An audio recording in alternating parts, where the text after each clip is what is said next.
Hi good morning. இன்றைக்கி Sunday லேட்டாக எழுந்திரிக்கலான்னு பார்த்தா அவ்வளோ பனி கொட்டிகிட்டு இருந்துச்சு. தூங்கவே முடியல, குளிர் தாங்க முடியல. ஏன்னா இருக்க நாளுக்கு நாள் பெங்களூர் கிளைமேட் வந்து ரொம்ப மோசமாக போயிட்டுருக்கு. இது எப்போ முடியும்னு தெரியல. ஜான்வரியில் முடிஞ்சிடும்னு சொல்கிறாங்க, பார்க்கலாம். பட் ஆனால் ஒரு 10-11 மணிக்கு மேலே வந்து நார்மலாக மாமூலி வெயில் அடிக்க ஆரம்பிச்சிடுது. வேஸ்ட்டான சாப்பாட்டில் வடகம்லாம் போட்டுட்டு வந்தேன். இன்றைக்கி வந்து ஒரு கொஞ்சம் பொறுமையாக லேட்டாக தான் பிரேக்ஃபாஸ்ட் பண்ணோம். ஒரு 11 மணிக்கு பொங்கல் சாம்பார் தான் வச்சுருந்தேன். லஞ்சுக்கு வந்து நான்வெஜ் கிடையாது, கார்த்திகை மாதம்னால வெஜ்ஜு தான். ஸோ புடலங்காய் பொரியல், அதுக்கப்புறம் மார்னிங் வச்ச சாம்பார், கொஞ்சம் ரசம் மட்டும் வச்சு அன்றைக்கி லஞ்சை வந்து நான் ஓரளவு ஃபினிஷ் பண்ணியாச்சு. மேக்ஸிமம் இந்த சண்டே ஈவினிங் டைமில் வந்து ஏதாவது ஒரு ஸ்வீட் பண்ண சொல்லுவாங்க. ஸோ குலாப் ஜாமுன் தான் இன்றைக்கி பண்ணேன்.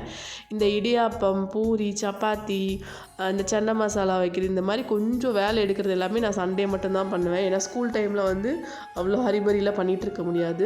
ஸோ அன்றைக்கி நைட் வந்து அவங்களுக்கு இடியாப்பம் தான் நான் பண்ணி கொடுத்தேன்.